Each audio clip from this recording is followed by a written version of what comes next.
A'udzubillahi minasyaitonirrajim. Bismillahirrahmanirrahim. Assalamualaikum warahmatullahi wabarakatuh dan salam sejahtera, salam perpaduan. Alhamdulillah dapat kita bertemu lagi pada tahun baru. Hari ini merupakan hari Jumaat yang pertama, Jumaat yang barakah, dan kita akan berkongsi bersama dalam program Sembang SMB pada pagi ini. Terima kasih ucapkan kepada tuan-puan yang sudah meluangkan masa untuk bersama dengan kami. Dan saya Muhammad Zaki Ajoli, moderator anda, dan topik yang dikongsikan pada pagi ini cukup menarik pada tahun yang pertama kita tahun baru, itu urus bajet, kawal perbelanjaan, tingkatkan simpanan, insyaAllah. Baiklah, untuk itu kita akan bersama dengan penceramah kita. Saya terangkan sedikit mengenai dengan penceramah itu Puan Aisyah Rahman, berasal daripada Lembah Kelang orangnya. Dia merupakan penasihat kewangan, dan pengalaman beliau merusakkan aset syariah, mendorong pelanggan untuk membina saja wang mereka sehingga di akhir hayat menjadi penceramah dan jurulatih utama untuk ceramah perjalanan kewangan, webinar dan juga FB Live, right?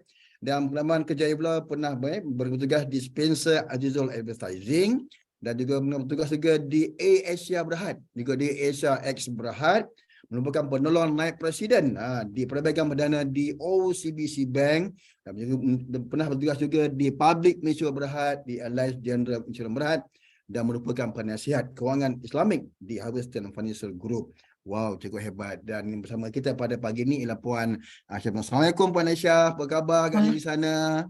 Waalaikumsalam warahmatullahi wabarakatuh. Selamat tahun baru.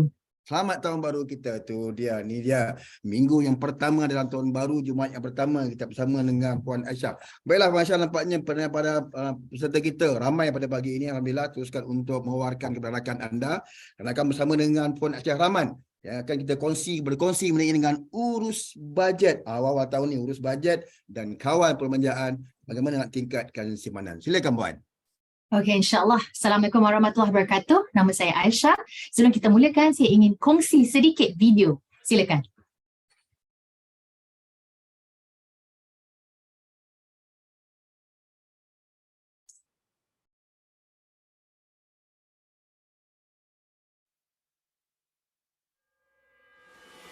Let's do this.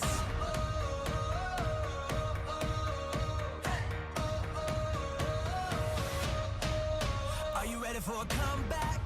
Are you ready to fly? Are you ready for the moment? Get ready to ride. Calling all the fighters, calling on survivors. Are you up all nighters? We can take it higher. Let's do this.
Jadi bismillahirrahmanirrahim. Rabbi yassir wa la tu'assir yang karim.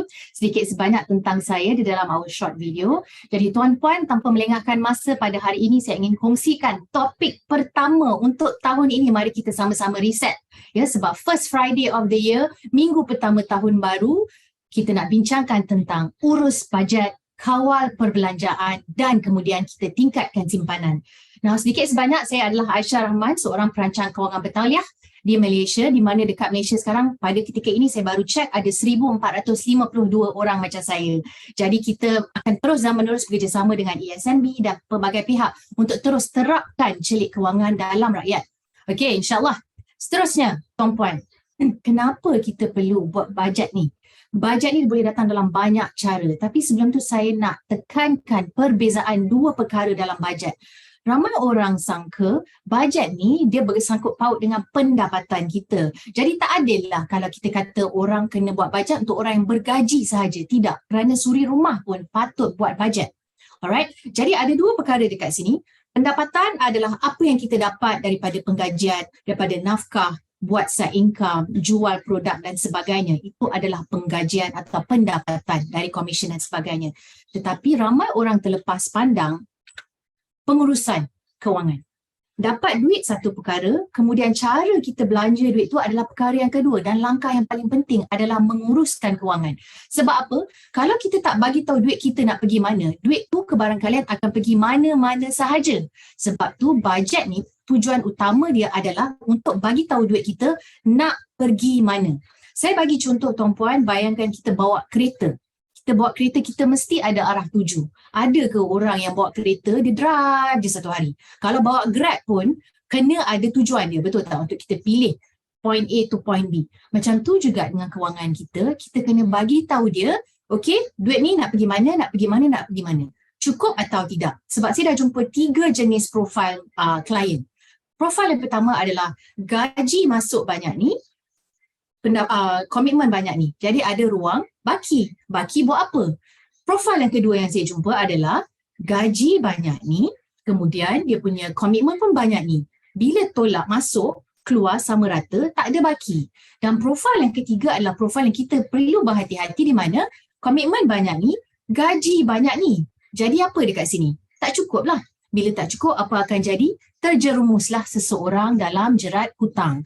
Dan di kala pandemik ini, lagi-lagi endemik sekarang dengan kos kehidupan yang lebih meningkat, OPR akan di-announce lagi pada bulan ni. 6 kali setahun ya tuan-puan, Bank Negara review OPR. Kita lagi perlu berhati-hati kalau kita dah memang dekat profil yang ketiga ni. Kerana kalau OPR naik, jurang hutang tu dan tak cukup akan lebih besar. So, itu tujuan utama bajet, untuk tengok kita profil yang mana. Kalau kita daripada profil yang ketiga, kita nak cuba sama ratakan kedua, lepas tu kita nak naikkan profil kita. It's a journey. Ia adalah satu perjalanan yang kita harus lalui. Alright? Saya nak bagi satu lagi analogi. Bayangkan sekarang, bulan Januari, Disember nanti nak pergi umrah. Lagi-lagi saya baru baca berita pagi tadi, kerajaan Saudi Arabia telah tidak mewajibkan mahram untuk buat haji. Masya Allah. Jadi tuan-puan, bayangkan Disember ni nak pergi buat umrah, nak bawa anak-anak for the first time ya.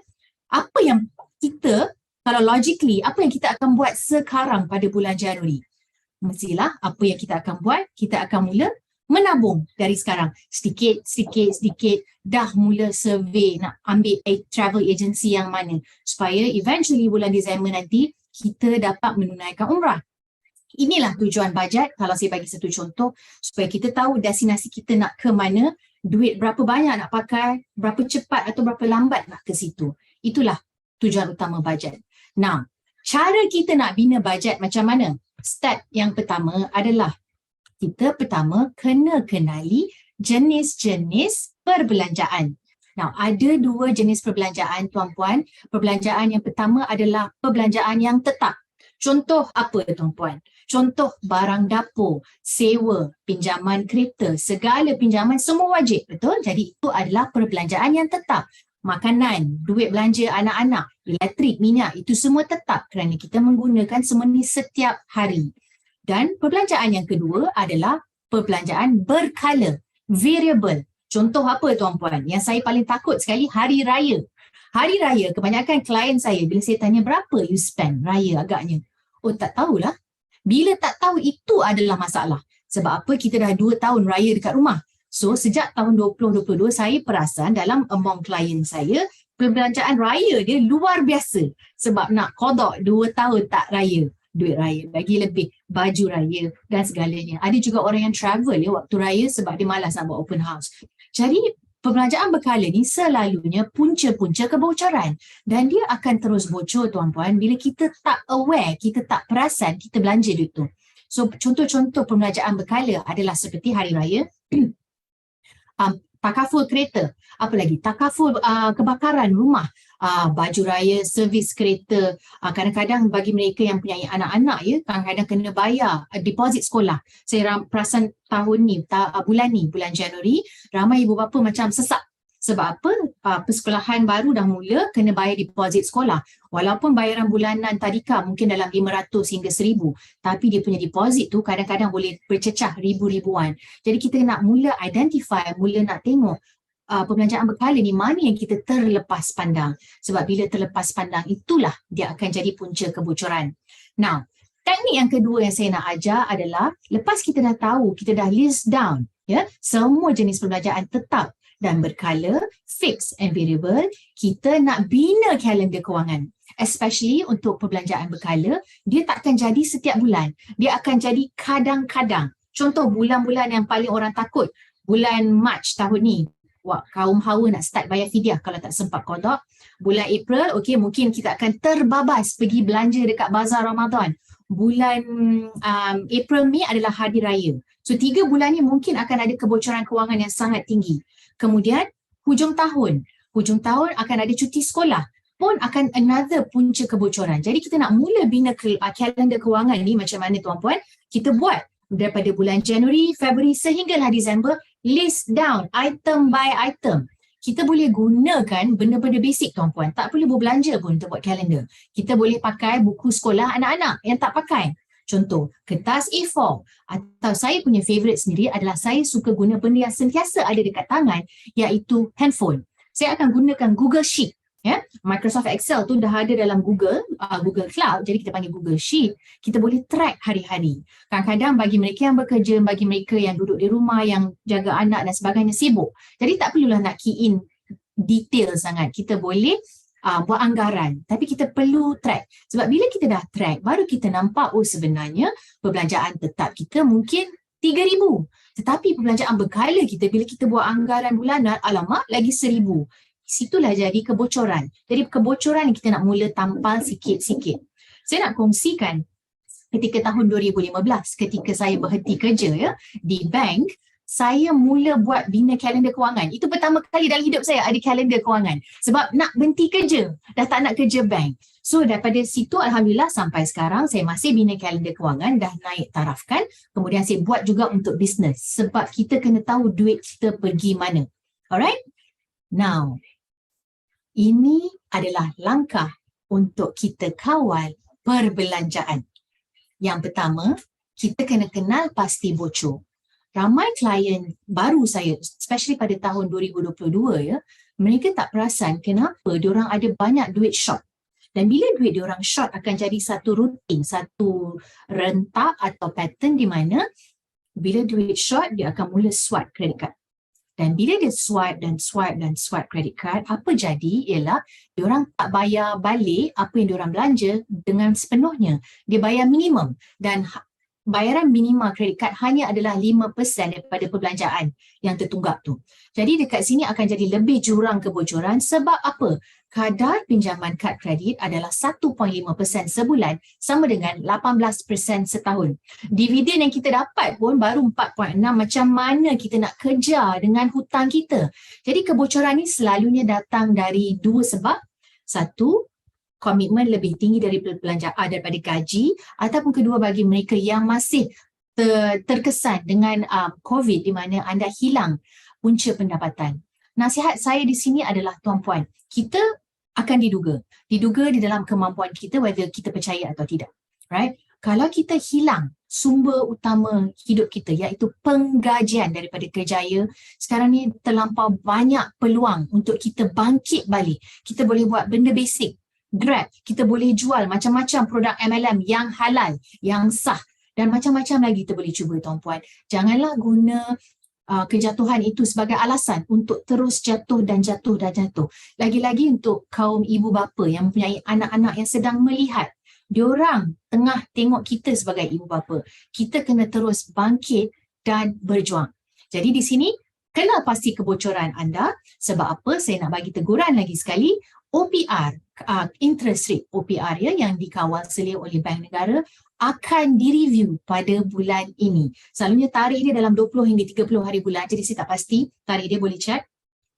Bila OPR naik, bagi mereka yang tengah cukup makan. Okay, take note, tengah cukup makan. Kalau anda ada pinjaman-pinjaman yang mempunyai kadar terapung, floating rate, anda punya bayaran bulanan hutang seperti rumah ataupun ASB financing akan lebih tinggi.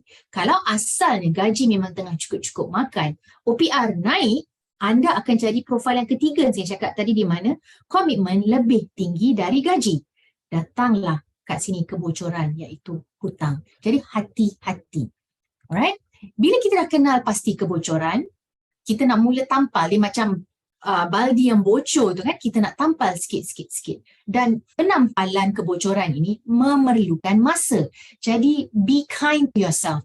Jangan nak anda terus keluar dari kebocoran dan hutang secepat mungkin. Dia memerlukan proses pelan perancangan kewangan untuk anda buat step by step. Dan bila lubang-lubang kebocoran tu kita dah tutup, dan barulah duit tu dia akan tutup. Dia akan stuck dalam satu baldi tu. Maksudnya kita dah berjaya kawal duit. Proses ini memerlukan kekuatan bukan sahaja kewangan, bukan sahaja financial, tetapi kekuatan emosi dan kekuatan mental.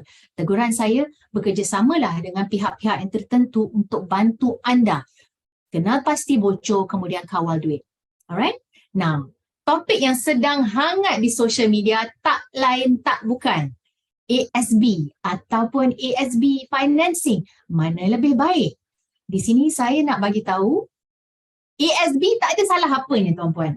Kerana saya sendiri syorkan dalam program saya, simpanlah simpanan anda dalam platform yang dia punya principle to fix, capital preservation. Maksudnya anda simpan RM1 hari ni, besok nak keluar pun RM1. Tak ada penalty, nilai dia tak susut. Jadi ASB adalah suatu platform simpanan yang sangat baik kerana ia menjamin prinsipal anda. Masuk RM1, keluar RM1. Jadi itu ASB. Ya. Now, kita pindah pula ke ASB financing.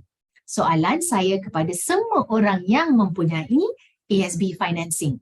Soalan yang pertama adalah, kenapa perlu meminjam untuk menyimpan?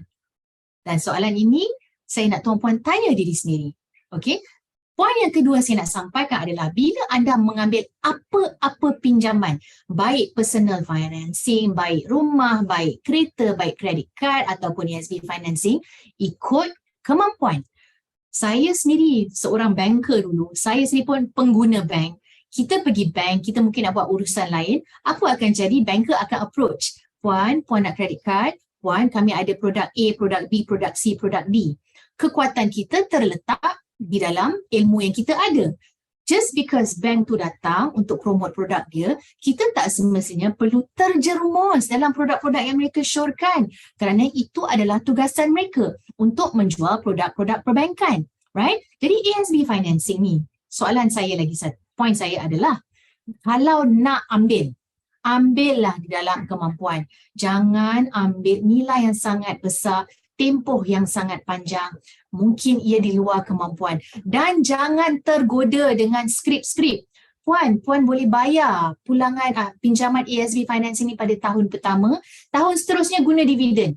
Banyak orang yang pakai mindset ni, sebab itulah anda tersungkur dan mungkin akan lebih tersungkur bila OPR naik. Dan topik OPR ni, ASB financing, perumahan ada persamaan. Di mana kadar pinjamannya adalah kadar pinjaman yang terapung. Floating rate. Dia bukan macam produk-produk kereta, hire purchase di mana kadar pinjamannya tetap. So maksudnya kalau tetap, OPR naik ke, turun ke, pinjaman anda tak ada apa-apa adjustment. Tetapi pinjaman perumahan, pinjaman ASB financing, OPR naik, naiklah bayaran bulanan anda. Sekarang ni topiknya tengah tak cukup duit. Cuba kaji balik ASB financing anda. Adakah ia di dalam kemampuan? Yang pertama. Yang kedua, kadang-kadang ada orang yang saya bacalah dekat social media, especially dekat page ASB, ramai orang bash ASB. Tuan-puan, bukan salah ASB. ASB tak paksa pun tuan-puan ambil ASB financing. Cuba tanya diri sendiri, kenapa saya ambil ASB financing? Alright? Jadi yang ketiga adalah ASB atau ASB financing. Jangan lupa pasal ASB financing ni dia ada dua kos. Kos yang pertama yang saya cakap tadi, kos pinjaman. Tak ada pinjaman yang percuma dekat Malaysia ni. Saya tak jumpa lagi lah pinjaman percuma tu. Kalau ada, alhamdulillah. Alright, jadi apa-apa pinjaman termasuk ESB financing ada kos pinjaman dia. Kos yang kedua adalah zakat. Tambah kedua-dua kos ni dapat cover tak dividen? Jadi perlu ke lagi ESB financing? Saya pernah dapat klien bagi tahu saya, puan saya terpaksa ambil ESB financing sebab saya tak ada disiplin. Saya tak boleh simpan sendiri. Jadi isu dia bukan ESB tuan-puan, isu dia adalah diri sendiri. Teguran saya lagi sekali adalah bekerjasamalah dengan pihak-pihak yang tertentu untuk anda naik tarafkan celik kewangan diri sendiri supaya the next time ada orang datang nak promote apa-apa produk, tuan-puan boleh kata, it's okay, saya tak perlukan sebab saya ada ilmu. Itu beza dia, person A dan person B jika ada ilmu. Baik?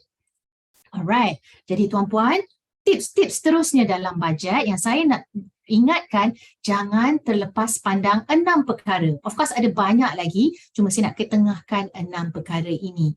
Iaitu yang pertama sekali, sebelum apa-apa tindakan kewangan, kita mesti ada ilmu dekat dada. Tambah ilmu celik kewangan. Sekarang era Facebook, era YouTube, era Instagram, kami sendiri post ilmu-ilmu celik kewangan setiap hari secara percuma di Instagram. Tambah ilmu celik kewangan sebab ini bukan sahaja untuk diri kita. Ingat, kita ni adalah generasi yang nak membimbing generasi lepas kita. Kita ni sekarang tengah hidup dalam era apa? COVID-19. Mak bapak kita, nenek-nenek kita semua tak pernah lalu COVID-19.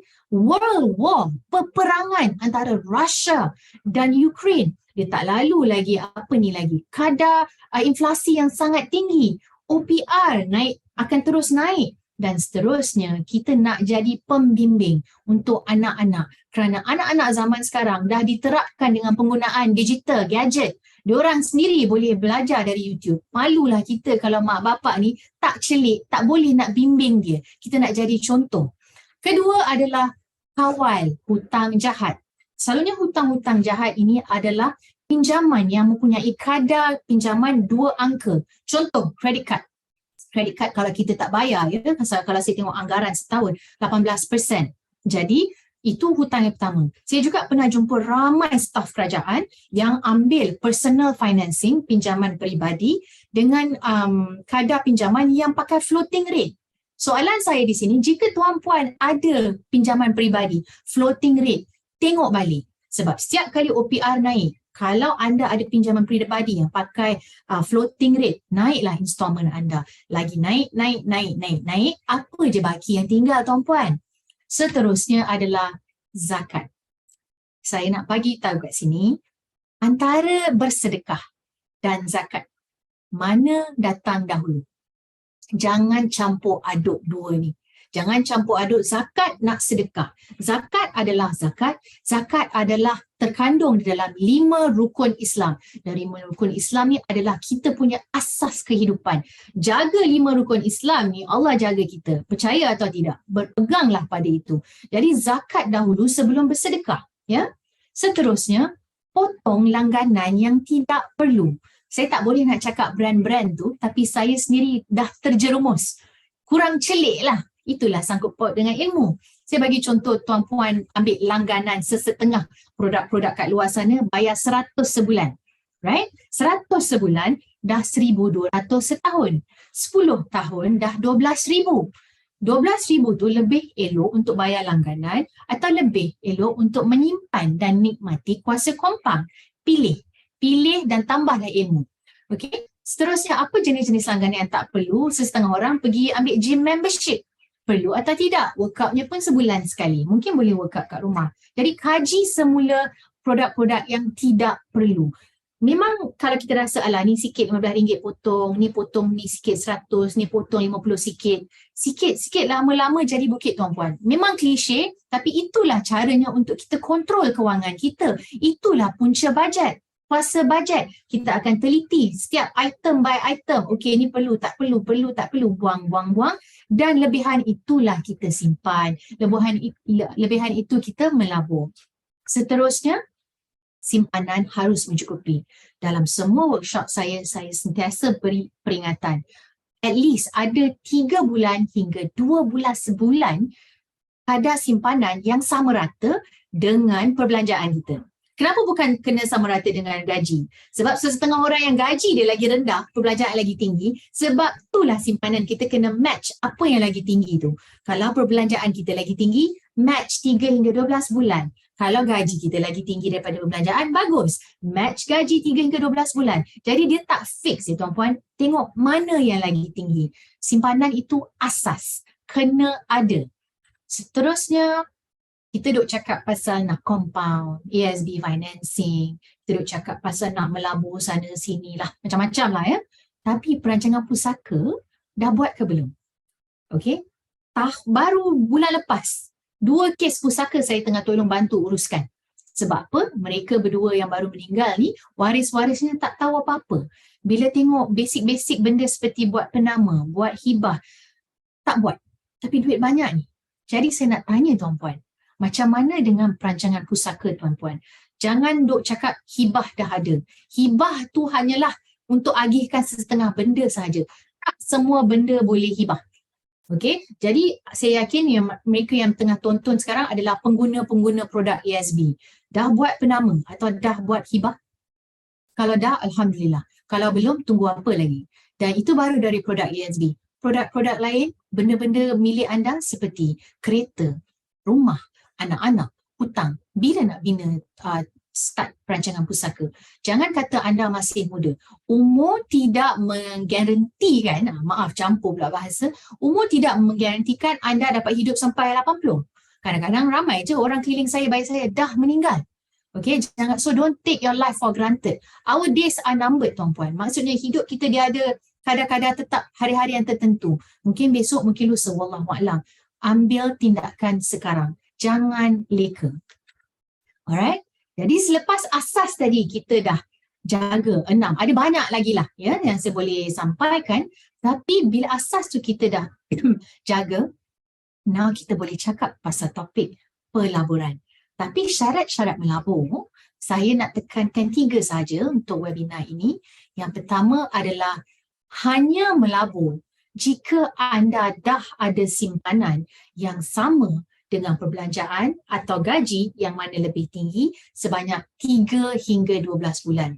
Saya kerap ditanya, boleh tak saya nak ambil 3 hingga 12 bulan ni, saya nak separuhkan dia ke dalam pelaburan. Contoh seperti unit amanah, stok, ETF, property dan sebagainya. Tuan-puan, maybe dulu sebelum COVID, saya akan kata, okay, why not? Tapi lepas apa yang saya dah lihat dengan mata saya sendiri, klien-klien saya sendiri, selepas COVID, janganlah ambil risiko itu. Lagi-lagi jika tuan-puan adalah sumber utama kewangan keluarga. Contoh, suami bekerja, isteri suri rumah. Ada anak-anak kecil. Jangan ambil risiko itu. Tapi anda boleh melabur. Ada banyak lagi. Sebab tu perlu ditekankan di sini, bekerjasamalah dengan pihak-pihak yang berlesen untuk bantu anda bina dulu pelan kewangan supaya risiko anda dapat dikecilkan. Bila risiko kita jaga, apa-apa kita buat lepas tu, Alhamdulillah, dia terjaga. Okey. Seterusnya, mulakan pelaburan sebanyak minimum 100 sebulan untuk diri sendiri. Mungkin ada yang berkata 100 tu kalau baki setiap bulan, Alhamdulillah lah kalau ada. Ni pun baki pun tak ada. Sebab tu mulakan asas. Asas tadi adalah bajet. Bajet tu ada tak? Tahu tak bentuk bajet tu macam mana? Pakailah kertas A4, pakailah buku apa-apa je. Tak perlu nak beli buku cash flow, whatever.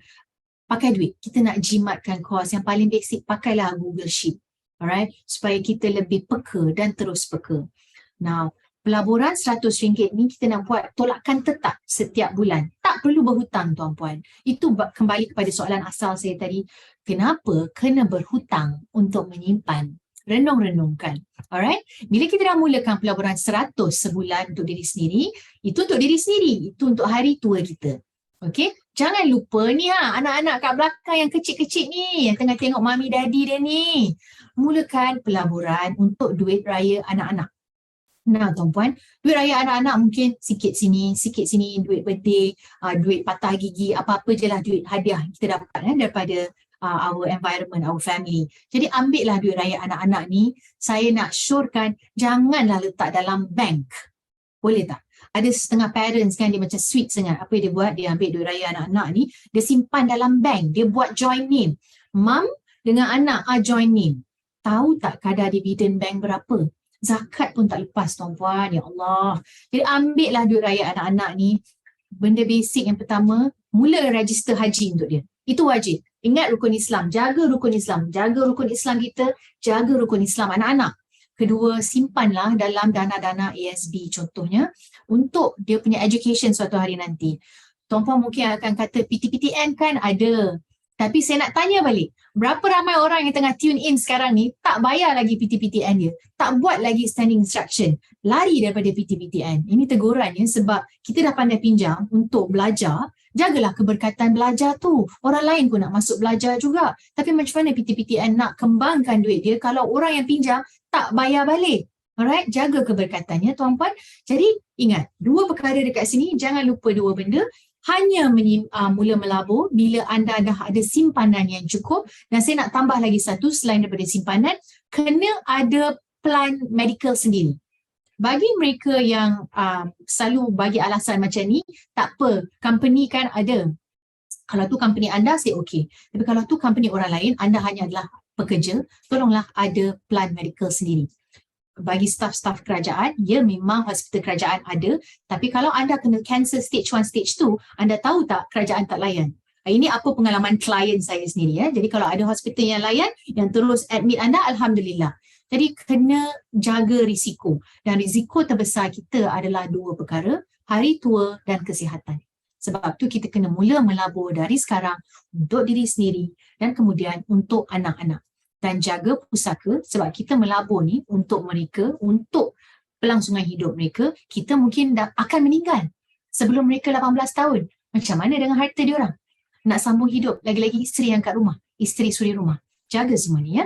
Alright, jadi itu adalah pelaburan. Nah tuan-puan, bila kita dah mula melabur, contohlah, kita simpan RM100 sebulan. Saya ambil basic. Lagi banyak Alhamdulillah lah. Saya ambil basic je. Kita nak buat goal utama tahun baru ni. Let's try untuk simpan 100 sebulan dekat platform yang preserve kita punya capital. Kadar tetap iaitu contoh ASB. Right? Simpan 100 sebulan dalam platform macam ASB. Saya bagi contoh untuk tempoh 20 tahun. Contoh umur anda sekarang 30. Lagi 20 tahun, anda 50. Ataupun mereka yang kata, alamak, sekarang umur dah 40. Tak apa, mulakan juga. Umur anda 40, anda simpan untuk 20 tahun, jadi 60. Tak apa, up lagi. Umur anda 50. Tak apa, simpan je 100 tahun, umur anda 70. Sebab apa? Jangan confident sangat. Kalau kita hidup sampai 70 je, kita mungkin akan hidup sepanjang-panjang 80. Boleh baca data Department of Statistics Malaysia di mana mereka mengatakan especially kaum wanita akan hidup lebih daripada 80 tahun. Jadi kalau anda umur 50 pun tak apa, masih boleh simpan 100. Kalau umur 60 pun masih boleh lagi simpan 100 sebulan. Jadi dengan tempoh 20 tahun, setiap bulan menyimpan RM100 dengan kadar dividen setahun 4%. Nah, baru-baru ni ASB declare 4.6, betul tak? Saya rendahkan lagi, saya pakai 4%. Alright? Berapa nilai 100 tu dalam tempoh 20 tahun? Dia akan jadi 36,800. Of course, tuan-puan, jika tuan-puan lebih celik, tahu ilmu-ilmu pelaburan di luar sana, anda boleh tengok perbezaan 4, 5 dan 6. Tapi kita mulakan dengan asas 100 dalam platform seperti ASB. So, ini adalah 100 sebulan untuk tempoh 20 tahun. Apa kata kita upkan lagi, tuan-puan? Kita upkan 200 sebulan. Alright? 200 sebulan adalah dalam tempoh 20 tahun dengan kadar purata dividen 4%, alright, dia akan jadi 73. Nampak tak perbezaan tadi? Saya back sekejap. Tadi kalau 100, tempoh yang sama 20 tahun, dia jadi 36,000. Kalau kita doublekan dia 200, tempoh yang sama, kadar return 4% yang sama, dia jadi double tuan-puan, jadi 73,000. Adalah, saya tahu ada bisikan-bisikan yang kata, alah sikitnya. Tapi sekarang saya nak tanya, kalau ada orang bagi tuan-puan 73,000 sekarang, hari ni, nak ke tak? Mesti nak, betul tak? Jadi jangan discountkan opportunity cost. Maksudnya peluang yang kita dapat bina untuk diri sendiri. Sekarang kita mungkin muda, kita jangan leka. Memang kehidupan tu susah, tapi dia akan lagi susah. Sebab apa? Apa yang saya tak share tadi adalah, sekarang kita ada satu masalah. Di mana ramai orang buat pengeluaran EPF. Majoriti rakyat Malaysia bawa keluar pengeluaran EPF, dibenarkan oleh kerajaan untuk keluar duit EPF. Memang duit EPF tu untuk kita, betul. Tapi sebenarnya bukan untuk kita yang sekarang. Untuk kita pada hari tua nanti. Sekarang muda duk sihat ni, masih tak cukup duit. Bayangkan masa kita dah berumur nanti. Kalau kita kerja ada pencen, Alhamdulillah. Orang-orang macam saya ni yang kerja sendiri, tak ada pencen. Jadi tuan-puan, if you are like me, kita hanya bergantung kepada EPF, simpanan sendiri, pelaburan sendiri. Tuan-puan tak rasa ke kita patut mula bina plan retirement, plan pencen kita sendiri mulai dari sekarang? Kerana nikmat compound itu sangat berharga, sangat penting dan hanya boleh dapat dirasai apabila kita membina kita punya own simpanan dan pelaburan. Ya. Nah, seterusnya adalah yang terakhir, tuan-puan, let's say sampai satu ketika masa tuan-puan ada simpanan 10,000, dah cecah lah, dah sikit-sikit lama jadi bukit kan, dah jadi 10,000. Dalam tempoh, let's say this is our tahun pertama, kita punya simpanan dah cecah 10,000. Let's say lepas ni tuan-puan dah tak tambah dah lagi apa-apa simpanan, kita biar je dia roll untuk dividen. Alright, dalam tempoh 20 tahun, dia akan jadi 21,000. Dan seterusnya sama juga dengan yang lain. Saya naikkan, sebentar saya ambil pen. Tempoh jumlah yang sama 10,000, what if in the future dividen ESB naik 5%? 10,000 tadi akan jadi 26, kalau 6 dia akan jadi 32. Jadi di sinilah kena adanya ilmu celik kewangan. Kat mana kita nak dapat ilmu celik kewangan tu? Pelbagai cara tuan-puan, buku-buku, YouTube, influencer-influencer kewangan, ESB, pelbagai pihak lagi dan juga manfaatkanlah masa yang kita ada ni sebab time is money. Percaya atau tidak, time is money. Lagi awal kita start, kita dapat settlekan hal dunia ni, hal hari tua ni, kita boleh terus fokus ke seterusnya ke apa? Akhirat. So saya yakin dekat sini yang Bumi Putra, kebanyakannya adalah Muslim, right? Kita tak boleh discountkan kepentingan dunia dan akhirat. Sesesak-sesak dunia, susahnya dunia ni, susah lagi dekat sini. Jadi apa urusan-urusan dekat dunia ni yang kita dah boleh serentak bina dunia dan akhirat sama-sama. Jadi insyaAllah teruskan ilmu kewangan anda dan insyaAllah kita akan berjumpa lagi in the future.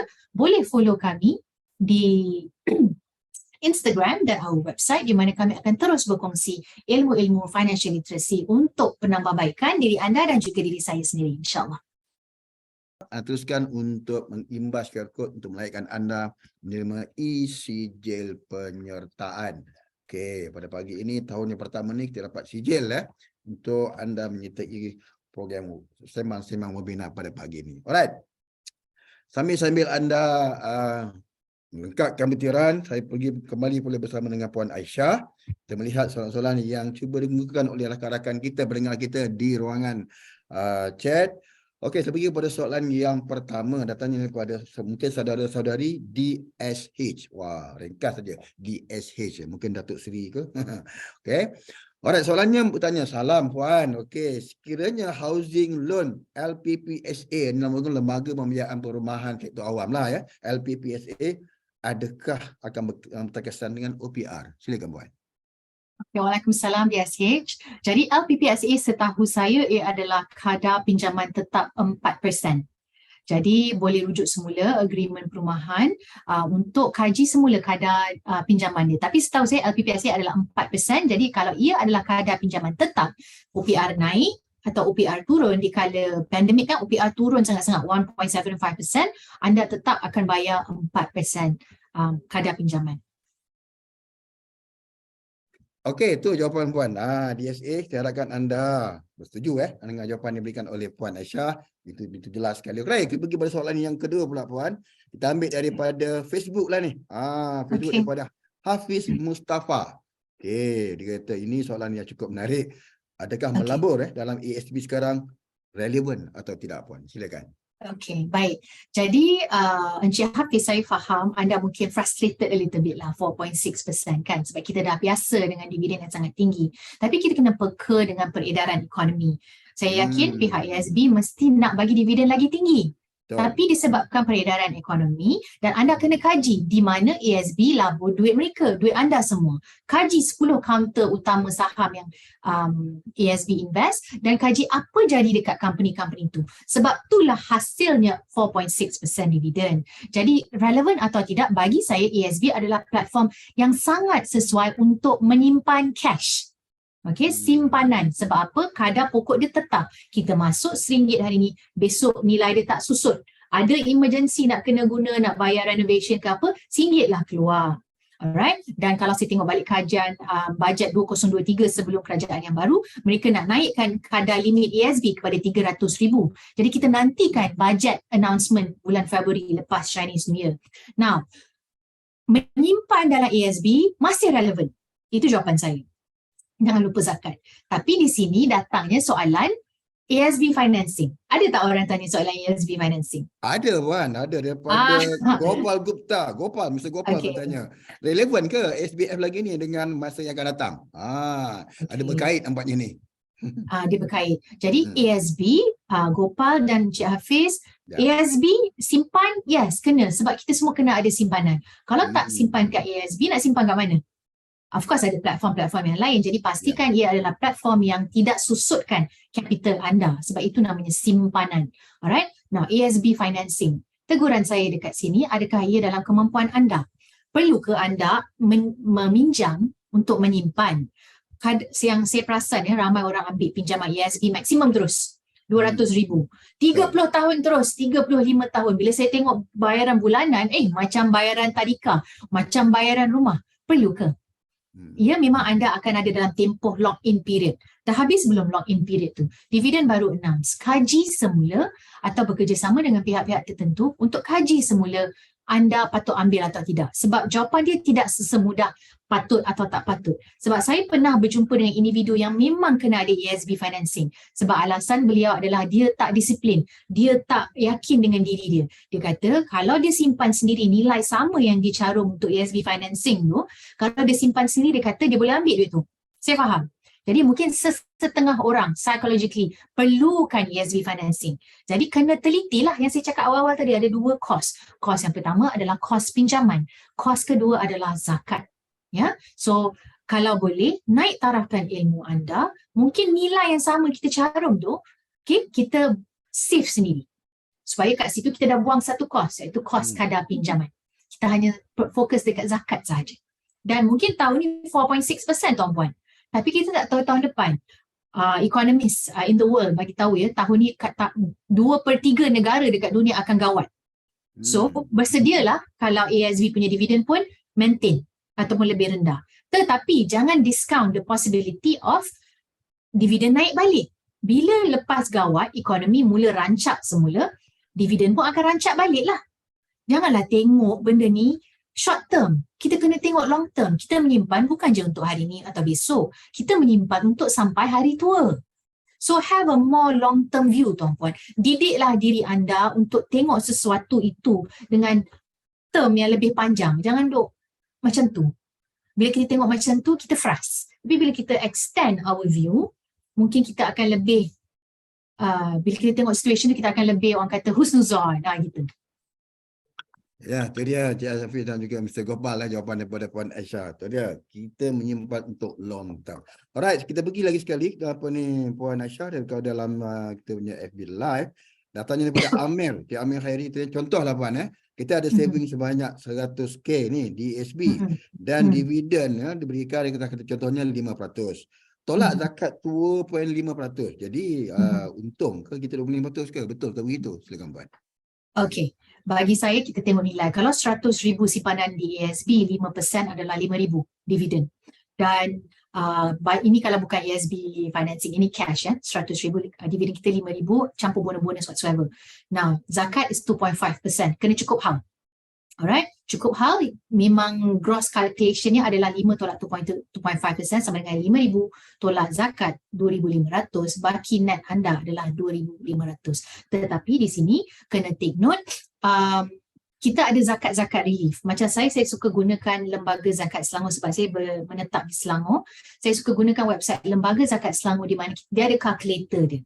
saya suggest tuan-puan yang Muslim yang carum kepada ESB, sebab ada juga non-Muslim, especially di Sabah Sarawak. Bagi yang Muslim, gunakan kalkulator yang sedia ada untuk setiap negeri, gunakan untuk kalkulate anda punya zakat. Pesanan saya, janganlah terlupa zakat. Kadang-kadang kita rancak nak save, zakat terlupa. Ya, jaga rukun Islam bagi yang Muslim. Alright, jaga rukun Islam. Okey, kita pergi pada soalan kembali kepada makin lama puan, makin panas banyak soalan yang dikemukakan oleh pendengar kita. Tak apa, kita teruskan puan ya. Kita pergi kepada tadi Encik Amir dah bertanya. Alright, kita pergi kepada Muhammad Rushdi daripada dalam chat kita. Adakah melabur dalam unit amanah yang berharga berubah-ubah sekarang ini tidak baik ketika ketidaktentuan ekonomi sekarang ini? Silakan puan. Okey, baik. Saya seorang perancang kewangan licensed Islamic Financial Planner ya. Portfolio yang saya manage untuk klien adalah 8 angka. Maksudnya ada 7 kosong. Jadi topik pelaburan memang topik yang saya dekat dengan saya. Sebab saya sendiri melabur, saya sendiri day trade dan sebagainya. Tuan Wan Muhammad Rushdi, bila kita melabur dalam unit amanah ni, unit amanah ni dia ada 2 jenis. Yang ESB unit amanah tetap. RM1 masuk, RM1 keluar. ESB juga ada produk unit amanah tak tetap. Unit trust lah. Okay? Kebanyakan, ada banyak lagi unit trust kat luar. Banyak-banyak company. Bila kita melabur unit amanah, kita punya view dan kita punya strategi berbeza dengan kita menyimpan dekat ESB. Okay? Sebab ESB adalah simpanan. Jadi nilai dia tak berubah. Tapi bila kita cakap pasal pelaburan unit trust yang di mana kita masuk RM1 hari ni, besok nilai dia susut, cara kita pandang unit trust adalah kita tak boleh invest untuk sehari, setahun ataupun 2 tahun, 3 tahun. Unit trust adalah pelaburan, mana-mana syarikat ya tuan-puan. Unit trust adalah pelaburan yang memerlukan jangka masa yang sangat panjang. 5 tahun, 7 tahun, 10 tahun, 20 tahun. Again, saya nak tekankan, kenapa kita tengok instrumen-instrumen pelaburan dalam jangka masa yang pendek? Tak realistik. Kalau kita bagi expectation nak tengok pelaburan tempoh 3 tahun. Cuba tengok daripada tahun 2020 sampai sekarang 2023. Ekonomi macam mana? Tahun 2020 ekonomi naik. Super bull. Tahun 2021 Januari dah jatuh. Bermula dengan Hong Kong, kemudian China, kemudian US. Sekarang ni kat mana kita? Jadi pelaburan, unit trust yang nilai dia berubah dan ESB, dia ibarat kita bandingkan apple dan orange. Berbeza tuan-puan. Tak boleh pakai strategi yang sama untuk kedua-duanya. Kalau ESB, strategi dia untuk menyimpan dan guna kuasa compound supaya duit anda kembang.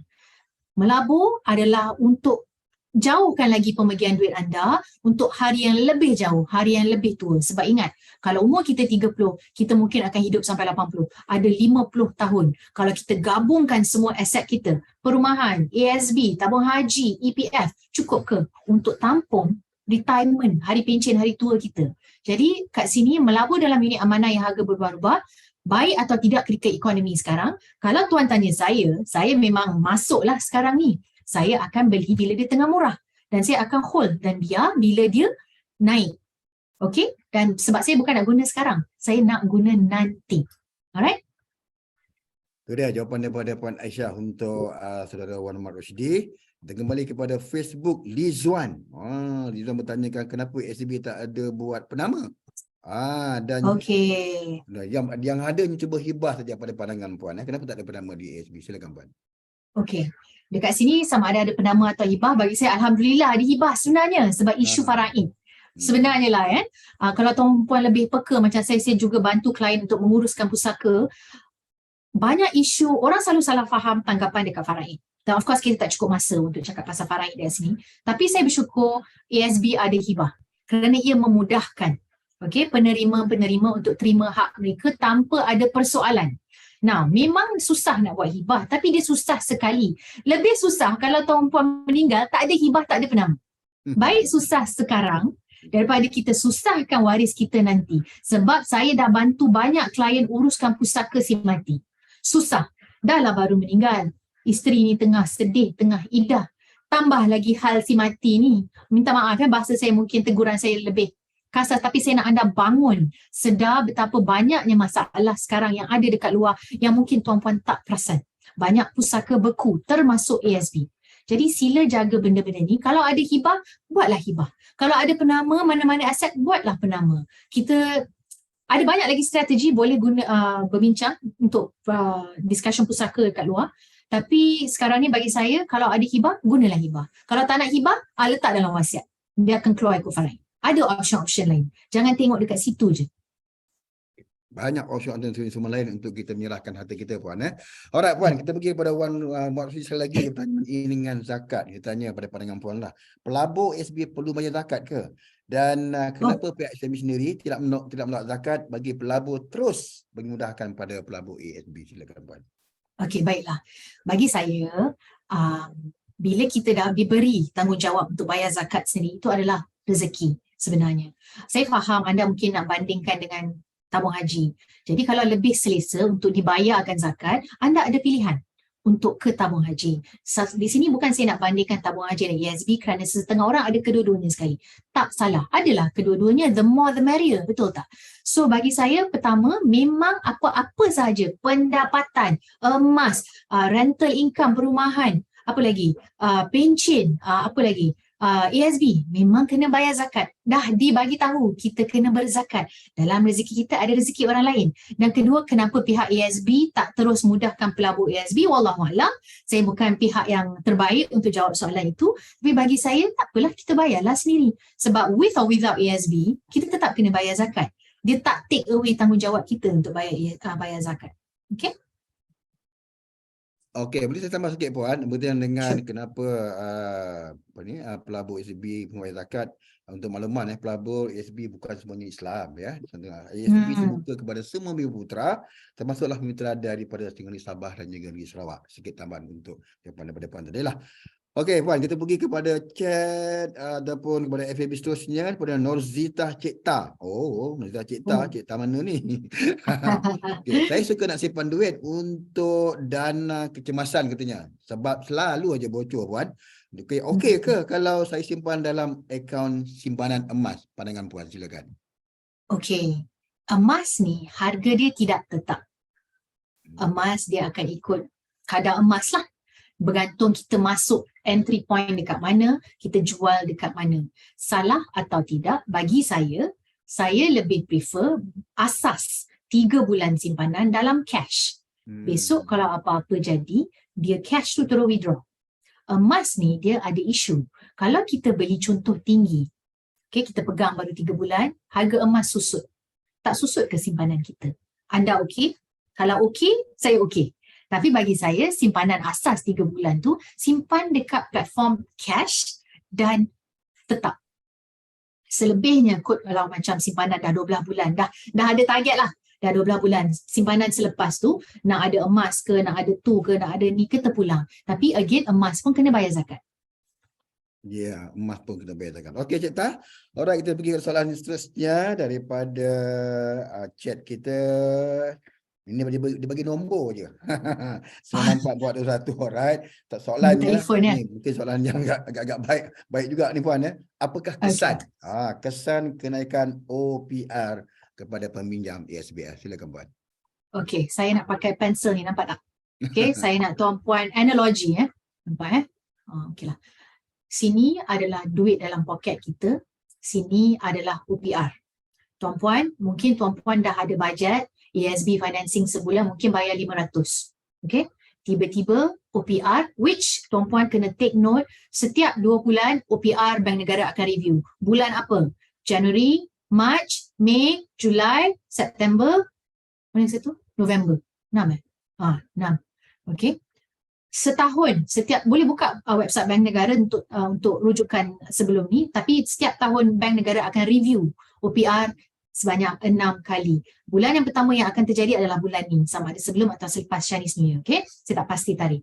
Nah, bayangkan ni tadi, tuan dah bayar ASB financing 500. Tiba-tiba OPR kata nak naik. Dan saya tak terkejut, tuan-puan. Di sini saya nak bagi tahu warning. Saya tak terkejut Bank Negara nak naikkan kadar OPR. Sebab apa? Sebelum COVID-19, kadar OPR adalah 3%. Okay? Datangnya COVID-19 tahun 2020, OPR makin lama makin turun. Sebab tu kalau tuan-puan perasan, tadi yang bayar ASB 500 ni, dia dah turun sikit, betul tak? Dan untuk 2 tahun kita selesa. Wow, pinjaman murahnya, ada duit lebihan. Buat apa? Belanja. Tak adalah. Mungkin menyimpan lah contoh. So now, sekarang ni bank negara kena naikkan OPR. Bukan sahaja bank negara, tuan-puan, janganlah duk belasah diorang. Satu dunia. Bank-bank, central bank satu dunia. Semua naik dan naik dan naik dan naik dan naik. Bukan sahaja Malaysia ya. Jadi perlu celik dengan ekonomi dunia. Okay, so bila OPR naik, apa akan jadi? Kita dah di duit tadi ni daripada 500 dia akan bayar lebih tinggi.